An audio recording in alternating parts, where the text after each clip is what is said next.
upper limb rehabilitation is a very interesting as well as a very daunting area.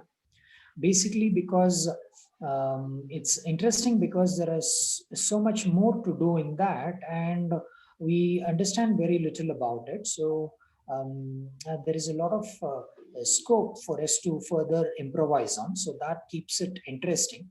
At the same time, if you have worked with a stroke patient's arm, then most probably, in apart from some patients who would recover very fast, many of them, their recovery would be pretty slower. So that makes it daunting. But that's the nature of things, and still there is a lot to explore. So we need to explore.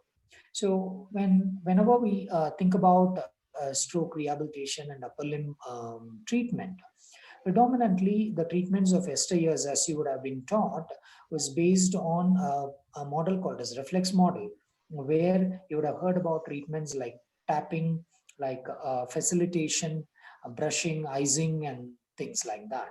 Right now, of late, from 1989 or 90 onwards, the paradigm has completely changed, and people are now have moved forward, and they are predominantly looking at something called as a functional rehabilitation. So, in a functional rehabilitation, the basic is when a patient is having a problem in performing a particular function. Say, for example, he's not able to lift a glass of water and drink, he's not able to walk, if he's not able to eat with his hand properly, then the functional rehabilitation idea is we need to start with that as a treatment. Okay, so you would have heard that in stroke, there are many different problems which predominantly affect, and I think the most common one you might have heard about is weakness or spasticity and things like that. So a lot of treatment time and energy is being invested across the world in improving these. So we do have treatments for spasticity, which can cost as little as say 200 rupees or 300 rupees to even 2 lakh rupees. So much of money is invested into upper limb rehabilitation, in specifically in reducing spasticity, and in improving the strength, and so on and so forth. So I would like to know from you guys, what treatments have you seen in your clinical practice or erstwhile? So you can just type in the chat box. We will have a 1 minute break for it. So I want you to write in what are all the treatments you have seen or you know for improving upper lip. Okay.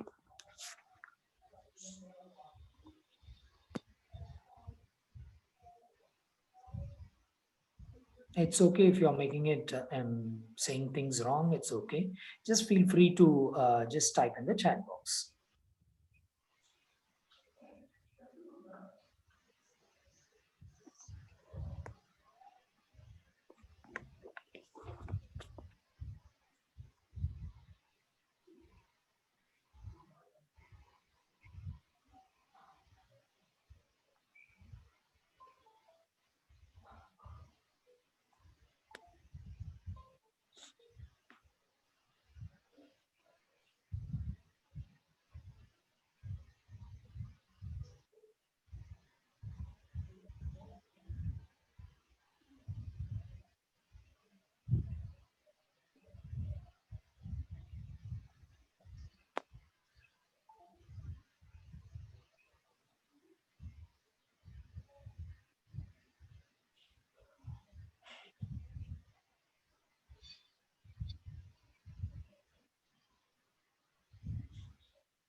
Okay.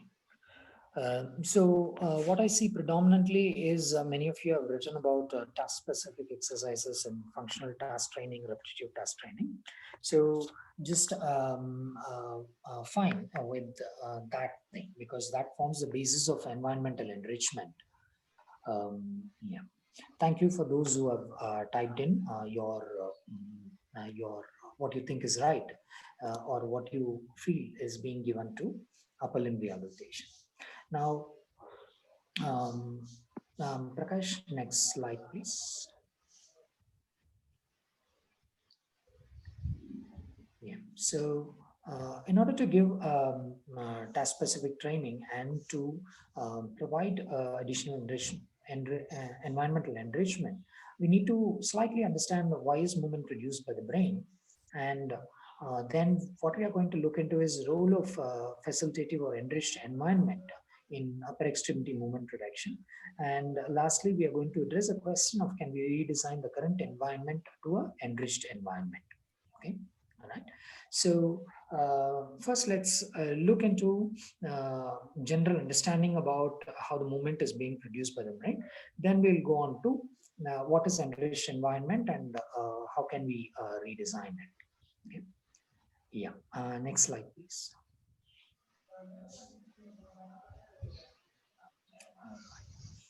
Okay. This is something which we have seen. While we are trying to improve the function in a stroke patient, we give something called as functional training. The predominant basis of it is exploratory learning in natural environment. So what I mean by that is when you're going to do any activity, you cannot tell that you've got it immediately. During your young age, when you were trying to lift objects, people would have told, or you would have also seen in some of the kids, that whenever they are trying to do it, they are not very successful with that. They will drop the objects very often, and then they'll be paying up. So at least a year to 3 years is necessary in order to learn the skill. And how do we learn the skill is we try and we move on. We try lifting different objects. That's why game or playing is very important in childhood, where objects of different shapes, sizes, and characters are used, and we start playing. And as we keep on playing and playing, what happens is once we try to take it, we face a problem, and then the brain repeats it, and then it solves the problem, and it develops the ability to lift a particular object and also to use it. Okay, right? So whenever we are talking about functional training, we always need to understand it is always in relation to external environment. We do not give a functional training, say for example like this, or stretching or strengthening. These are not called as functional training. If we tell a functional training, it's always there is a exploration of environment. And when we tell exploration, we interact with objects which are there in the environment, and then we try to learn how to operate those objects. Okay. Yeah. Next, can you click on the slide? Right. So this is opposed to the current treatment, which is motor recovery training, which is predominantly given, although many of you have told task-specific training. Still, motor recovery training or improving the motor skills, movements per se, is a predominant approach. This approach includes both training impairments as well as training movements, but we need to be very clear that training a general movement is different from that of a functional training. Okay, right? So in training a general movement, you might have seen some people trying to correct the abnormal movements. Say, for example, if a stroke patient is going to be like this, they were told, try moving straight, try walking without circumduction. Like that, people would have told and asked them to correct it. Okay, right? So that approach is called as a guided training. But here in a functional training, the predominant approach is going to be exploratory, which means the patient is going to face a problem and he's going to try and solve the problem. Okay, next slide, please. Yeah, next slide. Yeah. I hope if you have heard about functional training, you would have definitely heard about that movement is a product of the task, the person, and the environment. Have you guys heard about this model?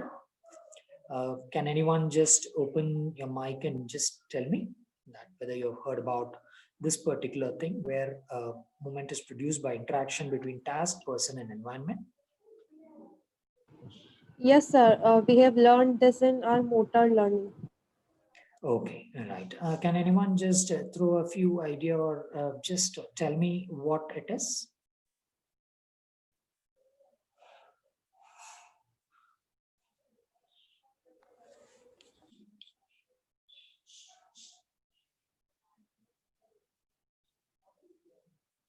Yeah. You can attempt, okay, right? There's not going to be nothing wrong or things like that. You can just try and tell me how do you think, what do you know about this particular model? If you can even give an example, it's fine. Or if you can just tell me even one point about it, what you understand by task, what do you understand by environment, what you understand by person, you can just let me know. Sir, for example, the individual or the patient is there who is reaching out and just catching a glass to drink the water. So it is a task. And the height of the table will be the environment, or the weight or the shape of the object will be the environment. Okay, all right. So the person's ability to pick up the object will be his ability, right? So what is the latest understanding about the movement is a movement doesn't come in isolation. That means your brain doesn't tell you that now you lift your hand and pick up the glass. It's not like that. When you get into an environment, all these three variables interact with each other, and so whenever we are looking into any movement, we need to think about the interaction between these three. Okay, right. Okay, just next slide, please. Yeah, right. So what we have is when all these three things are interacting, right? As you have given a very nice example of picking a glass of water, all right?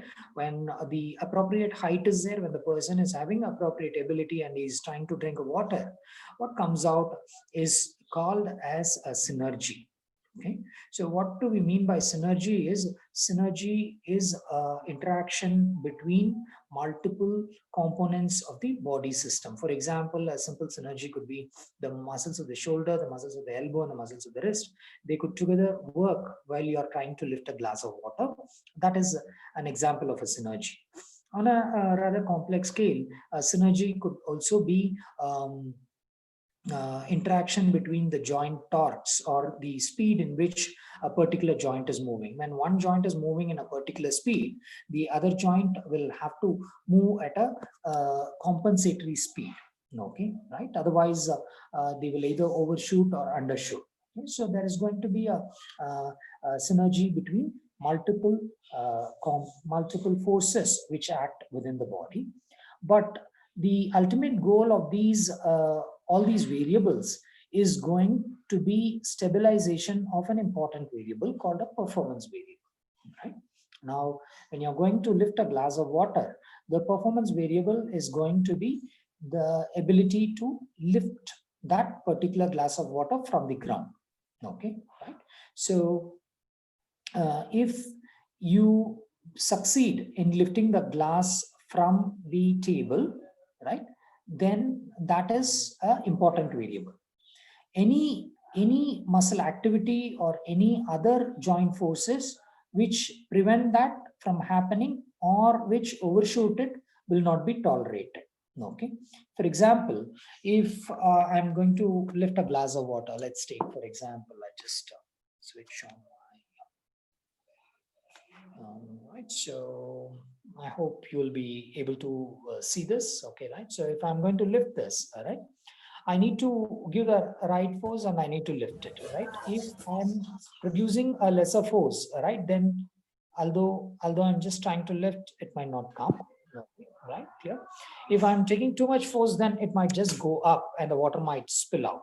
Okay, right. So it might overshoot and the water might spill up, right? So the performance variable is going to be the force which I'm producing should be slightly above, greater than the force with which the gravity is pulling this object down. Okay, right? So that's your, yeah. So that's called as a performance variable. Okay, right? So I would like to emphasize slightly more on this particular point because when you're looking into enriched environment, this variable is one of the most important variable against which the enrichment will be done. So that's why I just want to tell about it, right? Now, say for example, a glass is completely filled with water. Okay, so if a glass is going to be completely filled with water, and if you're trying to lift it, Can you tell me what will be the most important performance variable which needs to be stabilized or which needs to be maintained consistently when you're trying to lift and drink a glass? Or what should not happen with that glass in order to be in order to tell that the task has been performed successfully?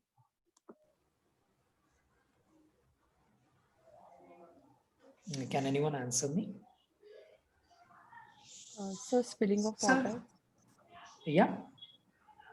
So spilling of water. Yeah, the spilling of water should be prevented, right? So can you just tell me with this example, if I have to lift this, okay, right, clear? What should be the criteria that it should not spill?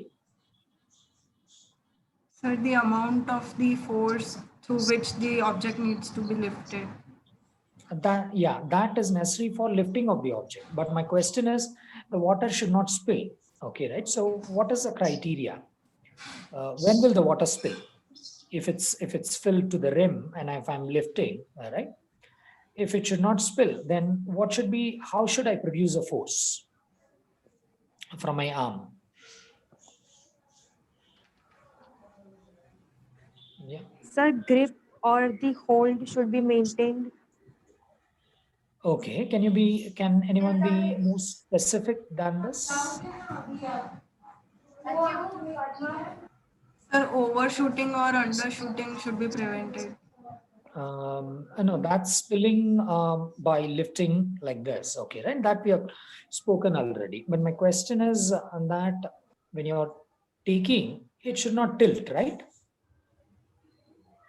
So the Yes. forces are going to be uneven from your four fingers, from these four fingers, right? Or from the thumb, then what tends to happen is it will tilt off and it will spill off, right?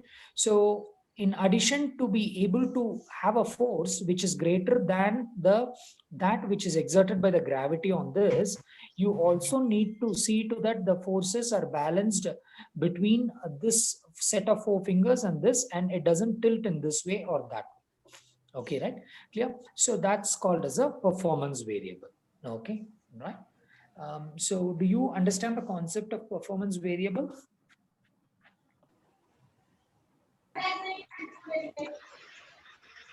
Yeah. Yes. Yes, sir. Okay. Yes, sir. Okay. When you're walking, okay, right? So what do you think is a performance variable while you're walking? What is that? That should be definitely happening. Anything else can happen, but this should definitely happen. Say, for example, you want to go to a shop, right? So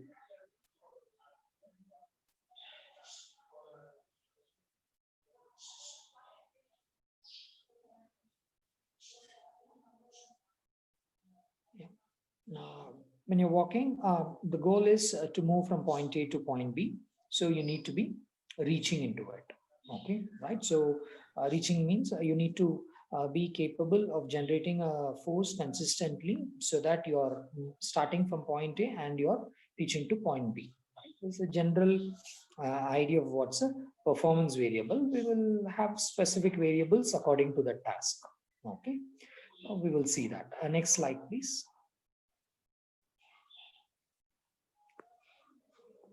Prakash sir.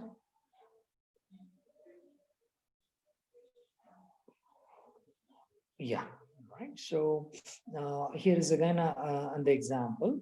Okay, right. So while you are trying to take a brush, right, and pick a brush, right, what happens is you need to have three things. The first one is the task, right? So in a task, there are many variables which are there. One of the variables is called a self-efficacy, right? What is the task self-efficacy is I feel that I can accomplish this or I can do this. Okay. All right. Now, ability to pick a brush is a physical ability which I need to have in my hand in order to pick it up, right? And the type of brush or its location can be the next variable, which is an environmental variable which can come in. When I believe I can take it, and when I have the physical ability to take it, and when the brush is located in an appropriate place where I can reach to it, then what happens is the brain generates a synergy for reaching, and that synergy will allow us to pick a brush. Okay, next slide, please. Okay, so now what we will see is we will see a stroke patient trying to reach for a brush and picking it up. So I just want you to watch the video.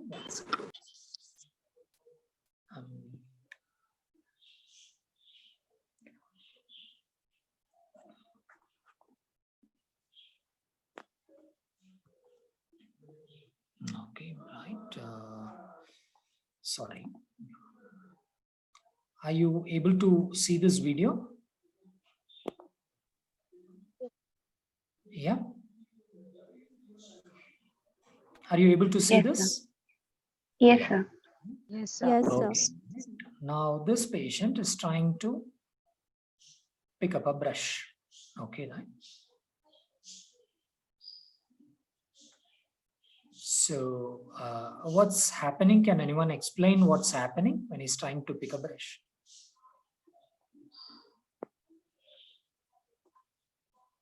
What's he trying to do?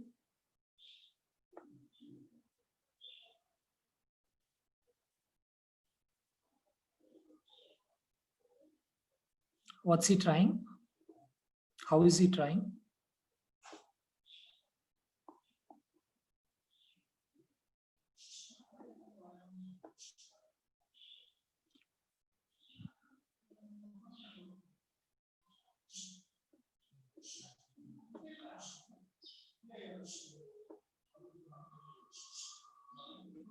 I'll just replay the. Right. So what's he trying here? Where is the brush located? Yeah, I just need one person to please speak out so that I can get.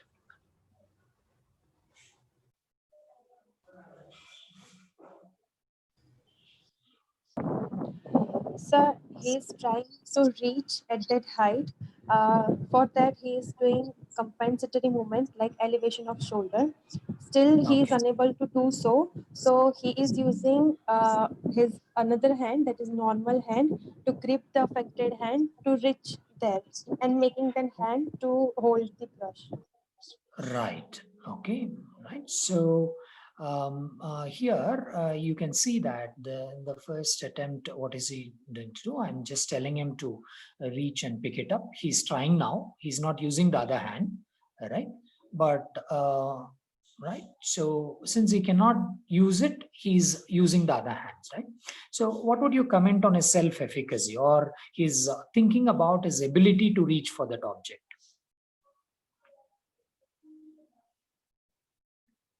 Do you think he has a good self-efficacy? Does he believe that he can take the brush by himself with that affected hand?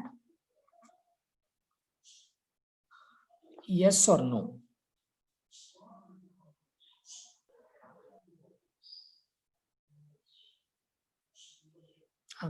Yeah, I'm expecting an answer from you.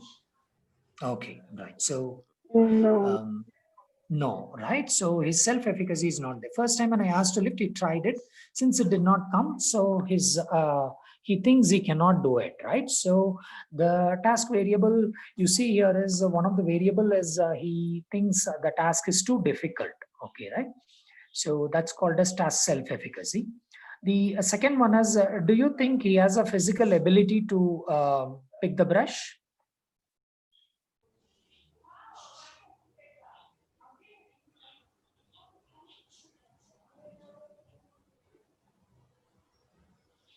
Yeah.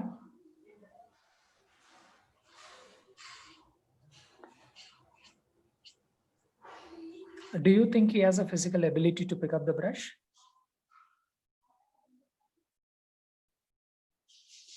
Okay, you're telling no, right? We'll come to the next one and then come back to this.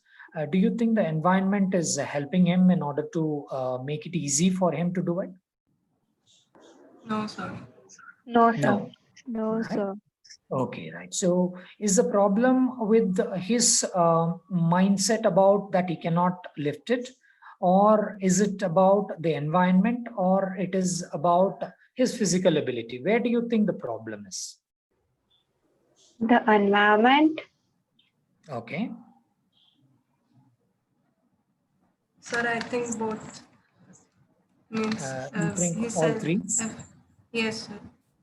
Okay. Contributing. Yeah, all three could be contributing to this, right? But at a later point of time, and it's not in this, but he definitely has the ability to pick up the brush. But anyhow, that's not the point of things. So now do you understand that the inability is contributed not just by one variable, but by all the three variables, right? Okay. So we'll move on to the next slide.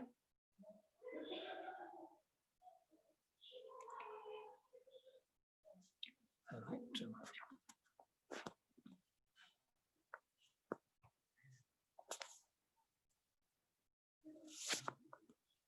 Okay. All right. So, if he had any one thing simpler, it would have been might have been possible from his end. Okay. Next slide, please. Yeah. Next. Okay. Yeah. Okay. Right. Yeah. Right. So, so let's look into another example, right? Where we are going to analyze it, right? This is a typical home environment in many parts of our country, and you can see the arrangement of objects in this environment. Now, with the keeping in mind the previous patient whom we had seen, the video we have seen, right? How many of you think that he would be able to take care of all his activities using his affected hand in this particular environment? If yes, why? And if you think no, why?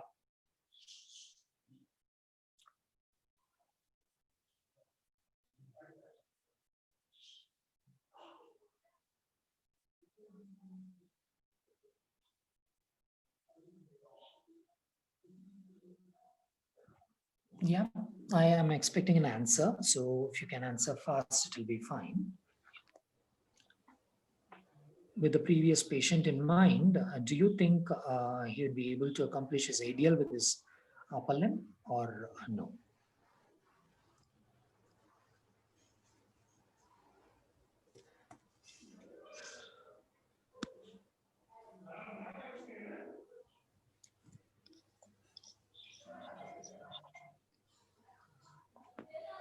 Yeah. What do you think is the major problem in this environment?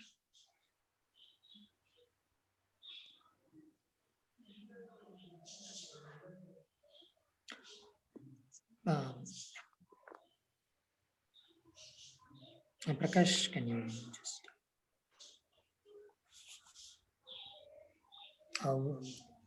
Yes.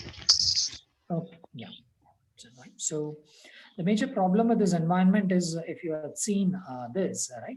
Most of the objects are above his hip level, but whenever he tries to lift his arm above his hip level, his arm just starts flexing, so he's not going to be able to access it. Okay, right? So now this is what we show or we give to our patients, and we ask them to try and do things, right? So the problem can be either unavailability of objects in the environment, or it could be inaccessibility. The objects might be there, but it can be inaccessible, like how you are seeing it.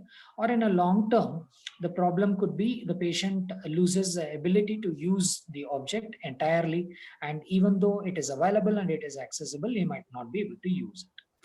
So when we are thinking about environmental enrichment, we always need to think why something is not being used, or why is the functional training not able to be done. Okay, next slide, please. Next, you can keep going, right? So now what happens when we are sending a patient to this environment? Normally, when a person is kept in such an environment, which is unenriched, what happens is there is a limited opportunity for him to do activities. So overall, his arm is not involved in any of the activities. The practice is reduced and there is a suboptimal quantity. Even when you're giving a training in a clinical setup, what normally happens is for performing one particular task, you might give a maximum of 30 to 45 minutes, wherein it might be very, very minimal for him to do the amount of practice, right? So as a result, we have a lack of functional improvement, which is there. So our ultimate goal is to improve the opportunity for people to use the objects. Okay. Next.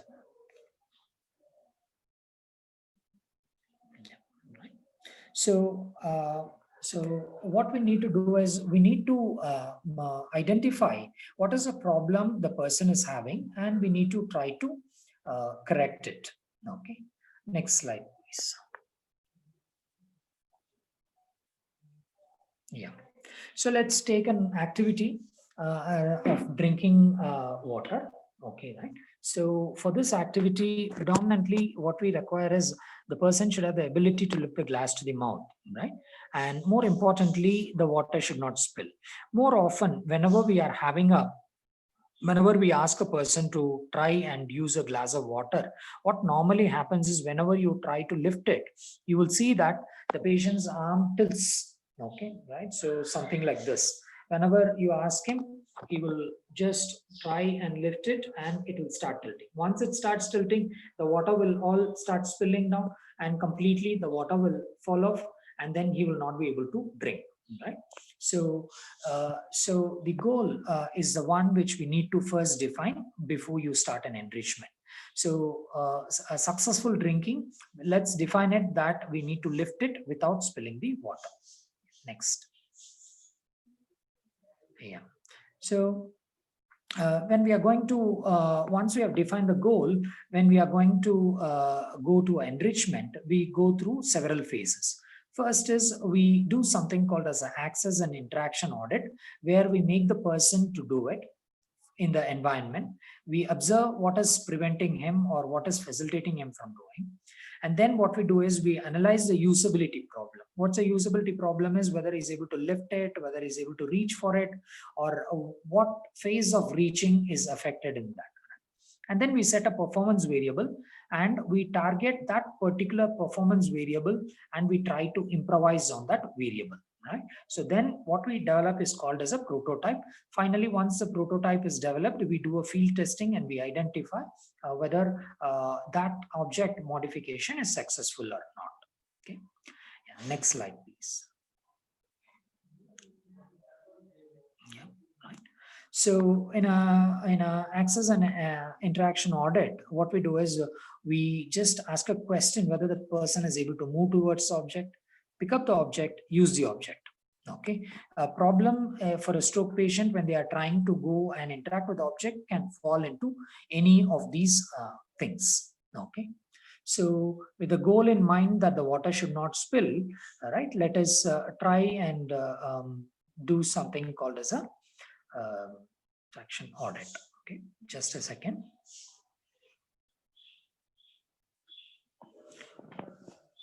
Okay, the video might not be very clear. Okay, right. Yeah, so are you able to see this? Okay. It may not be very clear. I'll just give you a brief background. She was a 42-year-old lady who had a stroke a very long time back, and we asked her why you're not drinking water, and she said whenever I pick up this happening. So what we did was we tried giving her an object to drink. Right, and she is trying to lift it, right? So I just want you to see this particular one. What you see here is a glass. Okay. Right. So what do you see as the gross abnormality when she's trying to lift it?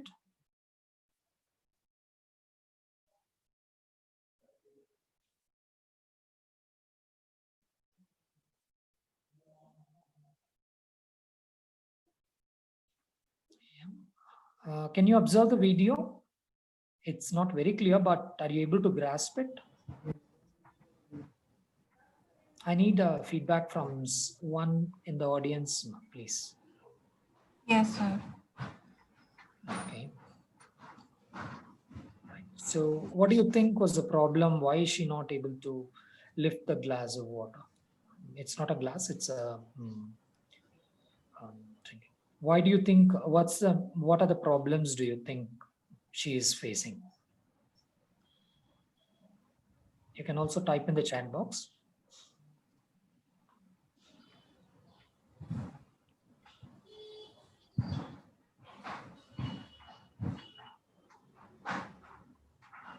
Okay, the chief complaint, what she was predominantly telling was basically whenever I lift the glass, the water spills off. Okay, right, clear. So going back,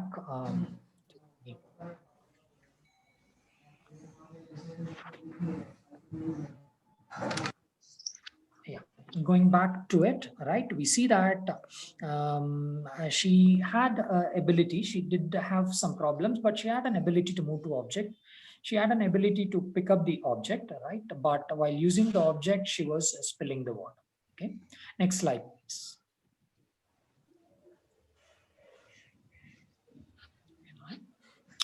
So we are just looking into what are the movement components in reaching which could be affected. One is grasping. Second one is holding could be a problem. Third is lifting could be a problem. Fourth is manipulating. When you interact with any object, these are the four components which are going to be there. Here we saw that specifically while lifting, she had a problem. Next slide, please. Okay. So we tried defining the performance variables to transport without toppling the water from the source to the mouth. Source is from where the object is to the to the mouth. Okay, right? So that is the task goal. The performance variable is to take the drinking water and from source to target, it should go. The constraint here is water should not spill during transport. So this was the problem that we were facing, right? So now I need ideas from your end, right? So what can you do in order to promote activity in the upper limb for the task specific training of drinking water? Okay, what modification do you think might help in overcoming this particular problem? So that, because if this problem is overcome, she would probably try and take the water to the mouth. Okay, right? So can you just tell me what modification you would do it? You can just type in the chat box. You can open the your speaker and speak. I'm waiting for answer. So I need ideas from you.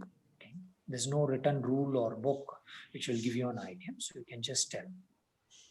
So if the patient is not... Yeah, one second. First, Disha, you are speaking? Or... Okay, okay. Sir, first, it can be the, as we can, sir, am I audible? Yeah, you're audible, Disha, go ahead. Yes, sir. Sir, it can be that first is the orientation of the object. We can teach that the object should be vertical. And sir, whenever we are gripping... No. One second, Disha. You're telling the object should be vertical, right? Yes, and in that case, it was means horizontal. Yeah, go ahead. The second, yes, sir. And second thing, sir, as we are gripping the water, the hands, means all the four fingers and the thumb. So it should be in the proper opposition. But in this case, we are able to see that it is not in opposition, so the object is getting tilted. So that thing I observed. So yes, sir. So if it is in proper opposition, the object will not get tilted, and it will actually facilitate that the patient will be able to reach that the performance variable can be facilitated, that drinking and from the source to the target can be achieved. It can be one of the components.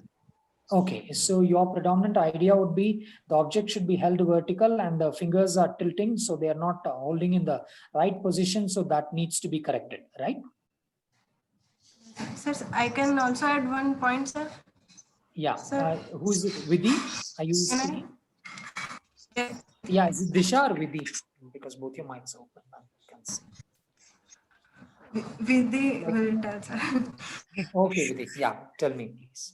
The object should be means in order to reach towards that object, it should be within reach component, that one thing, and in order if the patient is not able to lift manipulate that object, then covering the distance, means if the height of the object that should be reduced, so that will also going to help in order to manipulate that Height of the object should be means in order to manipulate, if the height should be, you're telling it should be reduced or higher? It will base it depends on the patient's how much patient is able to manipulate up to No, which height. for this particular patient, you can tell me what would be your suggestion? Should we increase the height of the object or should we reduce it? Okay, okay, that's fine. If you're not clear. Hello. One second, Ma. Let Vidhi complete, then you can just come on. Yes, sir. Yeah. I have completed. Yeah, tell me, Vidhi. Go ahead. What else?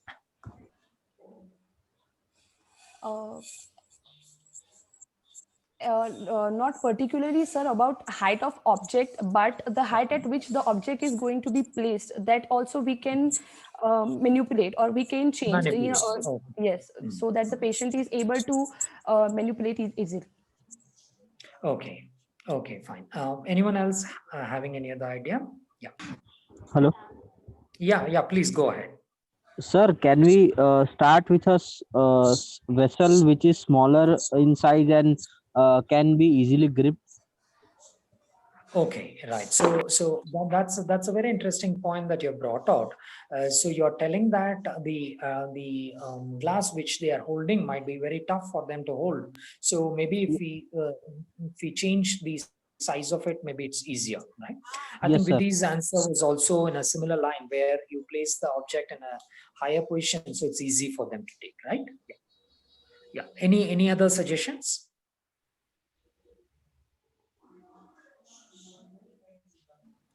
Sir, can I add one more point, sir? Yeah, please. Sir, water filled in the bottle, sir, I think so it will also means if the water is fully filled, then I think so the weight will be constraining the task, and if it is half filled or the what means water is not there, then I think it will be helping in the initial stages. Okay, right. So you can have a less amount of water in the initial stages, so it's easy for them. Okay, Yes. right.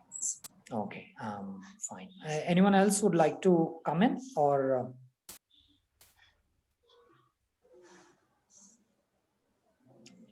Okay. Yes. Hello. Yeah, Abhishek. Sir, we can go by a step by step. First, we start for the reaching stage. We patient can reach the properly particular object distance. Then we can go for the gripping exercise, like a different type of the gripping we can also be give them. And after the gripping, we can go for the lifting phase. So we can go by the stage by stages. Also can be helpful for the patient. Okay. That's a good one. It's I wouldn't tell it's wrong, but basically what you're trying to tell is you divide the whole of the task into separate components and then you train each of the components, right? Yes. Okay, great. All right. Anyone else? So material of object means What change do you think you need to bring in the material? no, sir, means in order if there is any whenever we are going to use any paper cup or something else, then it might chance that in order to protect that thing, the patient might produce more force because in order to protect water from spilling. But if we are going to use a hard material object, then patient might be getting easier to with in order to prevent that spilling. So patient might be Okay. I get it. Ria, anything you tried coming in? Is there anything for you to give in? Okay. Okay, fair enough, right? So let's get into how it has been going on. Okay, right? So primarily, yeah, Prakash, the previous slide, please. Yeah, right. So what we need to understand here is the answer which I'm going to give is slightly is different from what you all have tried to tell. Of course, all the things what you have told is right. They are going to facilitate and it might support him in doing it. Okay, right? Here we had a very, very specific goal. The patient told that the water should not spill during transport. That's the major one. So if you're going to keep it in a higher position, right? Or if you're going to do something else, whenever they are lifting, again, it is going to tilt it. Even at this particular height you're having, and if you have to do like this, it will start going into it, right? So we had a primary issue that the water should not spill. And next slide, please. Yeah, right. So what we did was we did not really just have a big idea on how to prevent it, but we wanted to know which of the glass was going better up with we gave, what we did was we selected different types of objects, right? So you can see on the screen different types of objects. These are common objects, but different types of objects. Their shapes are different and their sizes are different, right? So we checked with everything. And the first one was we wanted to make the object more graspable, because as you rightly said in the first point, the finger location on the object was not very good. So we wanted to see which one was most comfortable and which in order to grasp. So we gave all these things, and what we did was we asked them to lift each one of these objects without try and reach it as good as possible. When they tried lifting each of these objects, we always saw that the tilting started coming very early. And then with one of the objects, it went better. Next slide, please. Next slide. Yeah, right. So with one of the object, we saw that she was able to lift it up to the chin without having a lot of tilting. Okay, right. So that was an exploration which we tried doing it, and we found that of all the objects which are there, one of the object she was able to lift it. And the object had you can see object number 3, which is a violet color bottle, right? So that bottle she was more comfortable with, okay, as compared to the other ones. Next slide, please. Yeah, the next problem was the tilting of the even with this she had tilt. So what we did was we did a simple video analysis, and this is not her video, but it's my video, but still I just want to say, right? So whenever she was lifting, we calculated how much angle she was tilting. Okay, right? So this is perfect, right? This is tilting, right? Now, one of you said that we need to go from simpler to complex or harder ones, right? So you said start with a small glass and things like that. But when it comes to tilting, what we understand is the amount of tilt is the problem.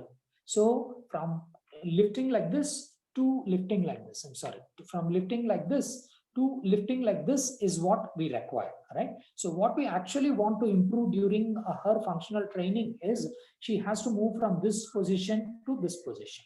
So what we did, when we asked a person to correct it completely, they will not be able to do it. But as you rightly said, we need to go step by step. So the first step is from here to get it here. A little bit of tilt has to be corrected.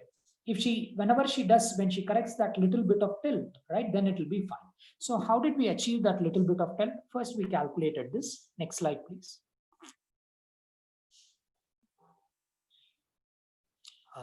We'll cross this. Next slide, please. Yeah, next. Yeah, right. So what we did was we had designed an object you can see on the screen, right? So this was the one which she was comfortable with. And then we calculated the angle of tilt, how much she is making, right? And what we did was we closed the bottle head, so the water is not going to spill very fast. But even in this bottle, if it is going to tilt, the water will spill. But we kept a sipping angle, right, with the straw. So this was particularly designed. This was a prototype object for level 1 training of what we designed. So we added how much amount of tilt was there. We added a little bit better than that, so that if she is trying to just move a little bit, it will come straight to her mouth. Do you understand the concept? If she has to rotate it completely, it was very tough. So what we did was the angle at which she has to sip. Normally we sip vertically, right? So we tilted it a little bit. So if she is going to try a little bit, she will start tilting it she will start bringing it to the vertical position. So we angulated the mouth into it. So now what happens is, as compared to the normal object, the glass with which was in her home, right? This object was more comfortable for her, that we found out. And then we adjusted the angulation of it, right? By which she'll be, when she's taking to the mouth, how much it is. So when she took it to the mouth, it was easily fitting into her mouth and she could sip water from it, right? So now we are moving from the task goal, as it cannot be, the water cannot go to the mouth without spilling, to an object in which the water could go to the mouth, plus the spilling could be, a spilling will not happen. Okay. This might not be the exact match of it, but this was one of the idea. But I hope you would have understood what is the concept behind redesigning an object. Okay, right. Next slide, please. So before that, she was not able to drink water. After that, she was able to drink water using the affected hand without spilling of the water, and that was easier for her. So whenever she was alone and she wanted to drink water, she could actually take it and drink it. Okay. Next slide, please. Okay, right. So that completes it. But before that, I would want you to, we will have a small few minutes discussion on what do you think about the modification, and did you understand the difference between what you think should be modified and the modification which was given to her. Prakash, the slide can be, Prakash? The slide can be minimized. Okay, right? So you can interact with. Yeah. This is just one of the modification, but for other objects also we have tried modifying, looking into the particular performance variable which needed to be. Okay, right. There were many modifications of the object. We tried with some objects which were actually half open and half closed, right? So that when they lift, it will not spill completely. Right. We of course reduce the water level as you had rightly told. So that was also incorporated into it. That's a example of how we analyze the performance variable and then look into what exactly is the problem and then try changing that problem. Right? So here the goal was to take out the self-efficacy. That was the very important thing. She was telling them, no, if I try, it will spill, right? But once we proved that the water will not spill, her ability to do increased, and she started using the arm more. Okay. So any questions from your side?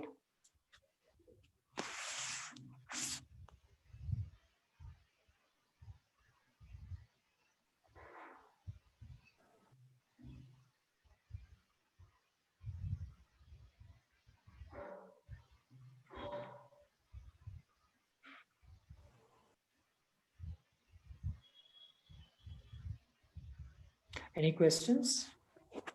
Yes, sir. Yeah. Sir, I have one question regarding modification. So as you told that modification was good for her self-efficacy. But sir, Yeah. what I think is modification is good only in early stage. It is not an Only in environment related, because wherever environment. she will go Hmm. after recovery, Hmm. she has to be used to, she has to use that plastic glass, or somewhere she has to use a steel glass. So if she is not been able to lift that glass without tilting, then how can we say that it is a functional, we have achieved a Yeah. functional goal? Yeah. That's a right question. But the modification, what was done, is not the final one. This is the initial one. Okay. So what we do is we will be starting with one major modification, which might actually be preventing the problem, which is actually affecting them from completing the activity, and then we will start improvising that. Okay, so this was the start of the training, and further on we could progress on to other modifications and other simplifications. Okay, right? So they will be again graded one level to the other level till they reach a point where they will be able to perform with those glasses which are in normal environment. Now, that's a big question whether they can completely come to it or not, right? But definitely, this is not the end training of it. We are not going to provide a modification. Say, for example, they are walking, they cannot walk, or their or the ankle joint is going for a foot drop. We give a complete AFO and then we walk. This is not something like that. So, this is a first level of modification. Yeah, got it, Komal sir. is, Thank you, sir. yeah. Are you able to? Yeah, sir. Thank you. Get it? Yeah. Yes, sir. Yeah. Any other questions?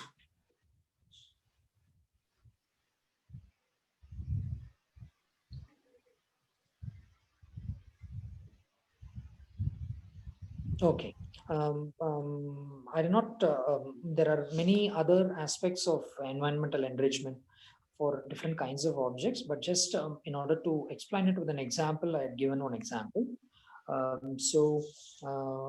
There are other aspects to environmental enrichment which we need to be very careful. One is once you do a particular modification, do not think that that's the end of it, because the patient will start changing. Once he starts changing, then you will have to modify it further.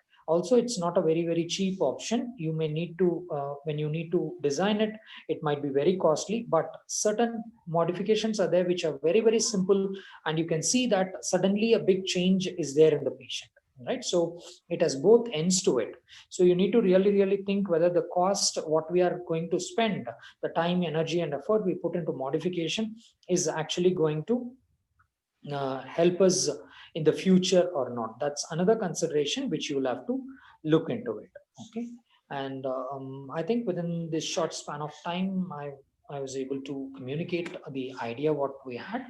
I hope maybe if we have a few more sessions on it, we can also discuss about other types of modifications, what we can do. Okay. Thank you all for patient listening. If you have any other questions, you can please ask to Prakash sir, and we can just discuss about it at any point. Okay. Thanks, Prakash sir, for giving me this opportunity to talk about environmental enrichment. Thank you. Okay. Thank you for accepting and delivering this lecture.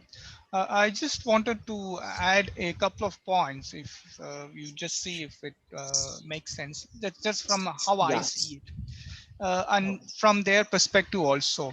That generally we are thinking a patient with upper limb functional problem, it's often, if we are a clinician working in stroke, we know it's very challenging, and very often there is a change, a meaningful change doesn't come in, either it doesn't come early or it often it's incomplete and so on. So this is a bigger challenge, and often we are not asking many questions on why it did not come, or we are getting satisfied with questions that patient did not do the exercise properly, or they are not coming to exercises regularly and so on. This is what commonly the reasons that we attribute for why patient doesn't recover. And I think this environmental enrichment and other relatively newer concepts, at least from a clinical point of view, is that we have to explore other reasons why patients might not do, not necessarily because of their the muscle weakness or contracture and so on. Probably other reasons could be because the environment is not allowing them to function whichever lower levels of function that they have. The environment adds an additional burden. So while we may not be able to change everything, the biological aspects of injury, extent of injury, and so on, changing environment provides us a better opportunity in terms of encouraging them to perform and achieve the target. And that would be that's the way I see it. Even if I'm seeing from a student perspective, I encourage all. Yeah. That's a really, really good comprehensive summary of what we really can be doing with that. Yeah. Yeah. So I encourage students who, even if you find it slightly hard, it is for you to understand and so on. It might be hard because we never heard of it, but the more and more we study, then we are likely to get used to this idea. And also when you practice, if you, rather than always trying to change strength and range of motion and so on, if we start adding reasons why patient might not do from environmental reasons and so on, then we are likely to come up with a lot of innovative ways of changing environment to adapt patients performance. So if you, only that you got to stick to your this line of thinking, we need to change our I mean, rather than changing, we need to probably broaden our current way of looking at why certain problem exist. So yeah, that's how I saw. And I hopefully even people who are finding, if you find it harder to grasp it, and that is because we are not familiar. That more familiarity improves means we are likely to understand much better. So again, thank you very much. And if anybody have more questions later, you can always send it to me, then we can have a discussion if necessary. Yeah, because I was thinking that it's quite complex, because we need to look at why the physical ability is not there, what is the problem in the environment, and what is the psychological makeup of the patient. So although many of the students had come out and told, I was very happy that they had given a lot of ideas. Um, but when you put all these things together, since if you had also been with us and saw this patient, might be you might also have come out with different ideas also. So maybe we are not in sync at this point of time, but over a period of time, once you keep on trying to do things, things will come up. And the environment is a very, very newer idea. So we require a lot of brains to be in. Even in many of the places, people don't see that environment is a big barrier. When they do not see that, we prevent an opportunity. All the objects which are there in the home are designed one and only for a normal hand and a normal person. It's not it's not designed for the patient with stroke. So please do keep coming out with ideas of how to modify, implement them, try them up, and if really it is making the arm use better, start publishing it. That's my request to you. Thank you all. Yeah, thank you. And also these are all the advanced conceptual advancement in stroke, because often we are asking about what is the recent advancement. Recent advancement not necessarily be a technological advancement such as newer equipment as such, but conceptual advancement is what is this conceptual advancement in terms of looking at environment as a one of the primary contributor can help us in future coming up with more newer approaches to managing upper limb, right? So that's all we have. And yes, send in your questions if you have later. Thank you very much everyone for joining us.